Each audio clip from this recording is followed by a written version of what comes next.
नाथको यो जीर्ण अवस्था राम मन्दिर धेरै वर्षदेखि बनिएको राम मन्दिरलाई व्यवस्थित देखिन्छ। हामीले हेर्दाखेरि बाहिरबाट हेर्दा पनि भित्रबाट हेर्दा पनि माता पिताजीहरू घर व्यवहार संसार छोडेर सबै विश्वलाई एउटा शान्ति होस् भनेर राम मन्दिरमा आएर ध्यान तपस्या हरेक प्रकारको गर्नुहुन्छ। तर उहाँहरूलाई बस्ने व्यवस्था राज्यबाट केही भएन भन्ने कुराहरू गुनासो आइराखेको बेलामा मातापिताहरूबाट अनि हामी आज फेरि पशुपतिनाथको राम मन्दिरको दौडानमा हाम्रा छिमेकी मुलुकबाट आउनुभएका गुरु महाराजसँग हामी कुराकानी गर्न गइराखेका छौँ। यहाँ पशुपतिनाथमा बसुन्जेलसम्म यो राम मन्दिरमा बसुन्जेलसम्म उहाँले कस्तो देख्नु भएको छ यो राम मन्दिरलाई र कस्तो बनाउनु पर्छ भन्ने उहाँको गुरुको धारणा हामी सम्पूर्ण विश्व जगतलाई सुनाउन चाहन्छौँ उहाँकै मुखबाट। नमस्ते गुरु। जय सिया राम। जय पशुपतिनाथ की। सभी संत भगवान को ओम नमो नारायण, आदेश, दंडवत। पशुपतिनाथ राम मंदिर, यहाँ बाहर से जो भी संत आते हैं सभी को एक ही बात कहते हैं कि आप जाओ राम मंदिर के अंदर विश्राम करना। तो बहुत दूर दूर से भारत से संत आते हैं, वो राम मंदिर के अंदर विश्राम करते हैं। यहाँ जो भी भक्त है वो भक्त भी उनकी सेवा करते हैं।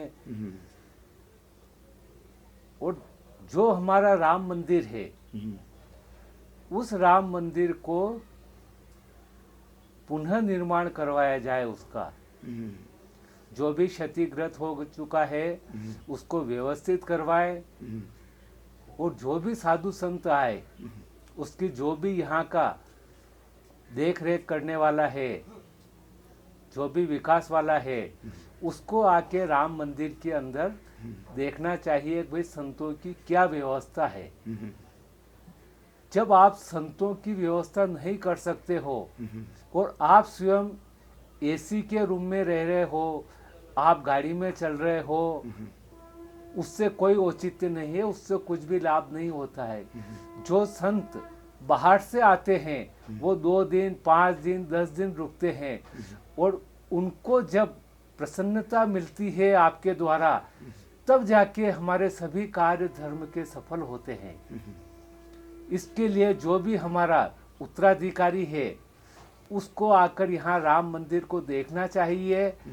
और जो भी हमारे भक्त हैं जिनको यहाँ रहने की इच्छा है, सेवा करने की लगन है, उनको भी उचित व्यवस्था की जाए उनकी और उन्हें सेवा के लिए यहाँ पूर्णतया रखा जाए।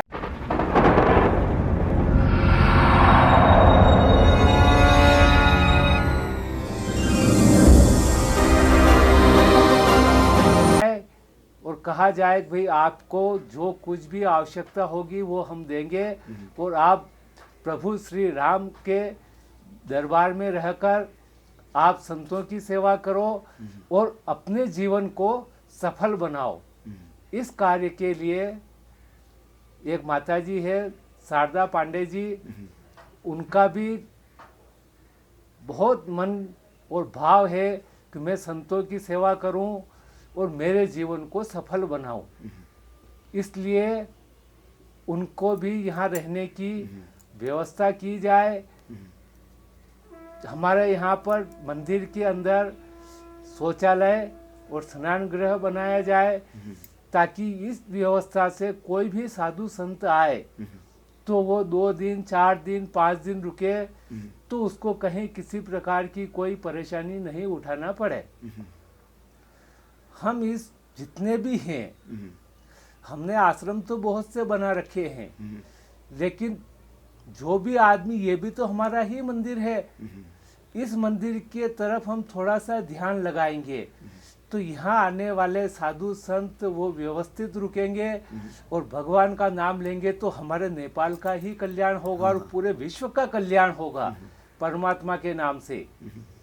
तो जो भी संत आ रहे हैं उनकी सेवा की जाए और उनसे धर्म के प्रति कुछ भी अच्छा मार्गदर्शन जो हमको सीखने को मिलेगा वही हम इस संसार को आगे देंगे।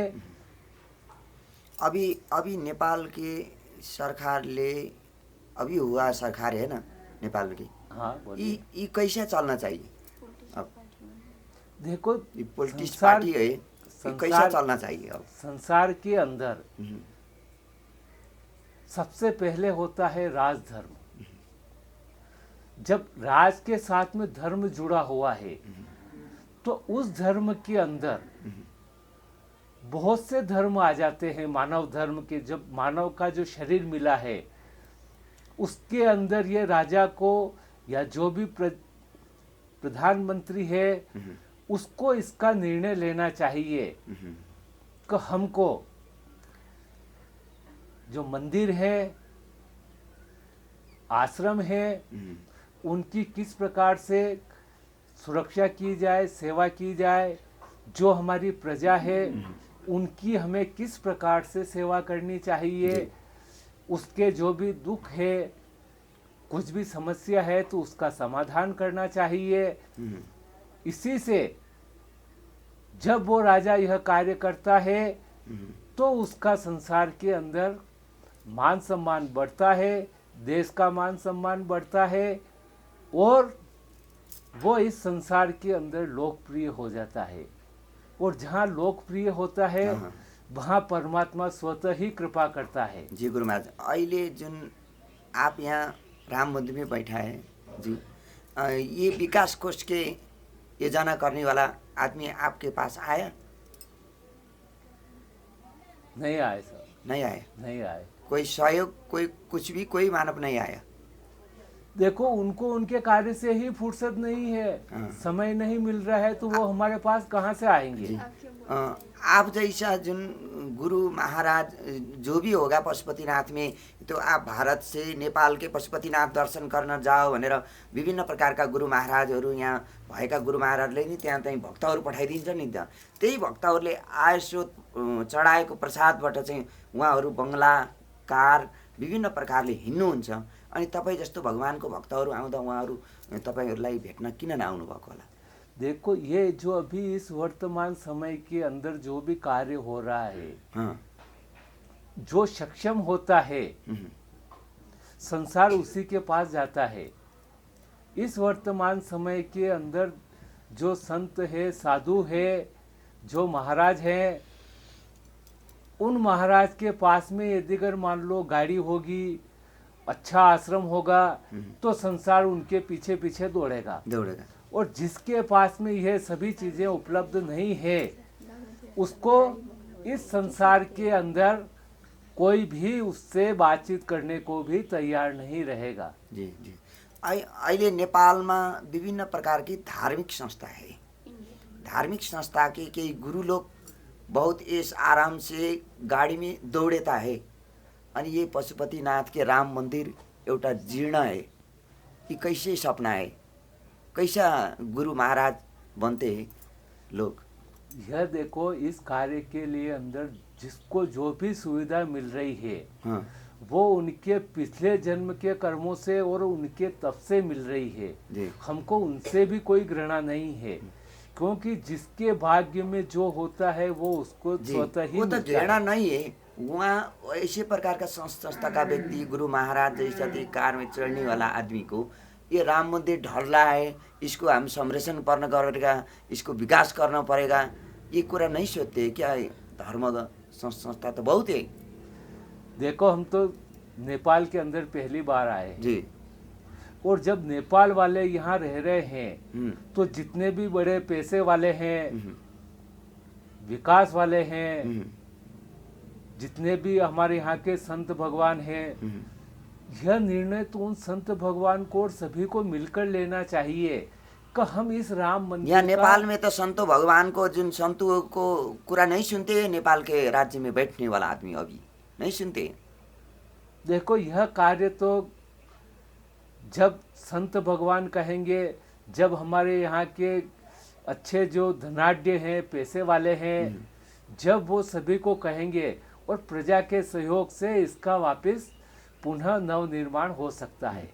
यहीं पशुपतिनाथ के दर्शन करने के लिए भी पूंजीपति आदमी को भीतर जाना देते हैं, गरीब लोग को लात से मार के भगा दो बोलते हैं। क्या है ये? ऐसे भगवान ने सिखाया है संस्कार, भगवान ने ऐसे उत्पन्न कराया है कि देखो, एक बार जब हम एक जगह दर्शन करने गए थे, हाँ भोलेनाथ के, जी, जो ज्योतिर्लिंग के अंदर आता है, हाँ हमको सभी पुलिस वालों ने वहीं रोक दिया कि महाराज जी आरती हो रही है, आप अंदर नहीं जा सकते हो। हाँ मैंने कहा भाई इसके अंदर कौन जाएगा? हाँ तो उन कर्मचारियों ने कहा कि इसके अंदर वो ही व्यक्ति जाएगा जो हमको 5,000 10,000 रुपए की रसीद कटवाएगा, हाँ। वही इस आरती के अंदर शामिल हो सकता हाँ। है। हमने कहा जैसी प्रभु की माया, हाँ हम यहाँ खड़े तो रह सकते हैं, अंदर नहीं जाएंगे। हाँ उसने कहा महाराज जी यहाँ पे भी खड़े नहीं रहने देंगे हम।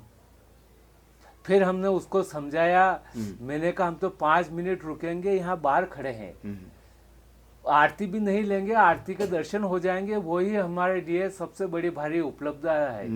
क्योंकि इस संसार के अंदर साधु की और गरीब आदमी की, गरीब प्रजा की कोई वैल्यूएशन नहीं है। हाँ जो पैसा देगा हाँ। वो डायरेक्ट आरती के अंदर जाएगा, सभी दर्शन वो करेगा। हाँ। और यह जो भी कार्य है हाँ भगवान के द्वारा प्राप्त हमको स्वतः ही मिला है।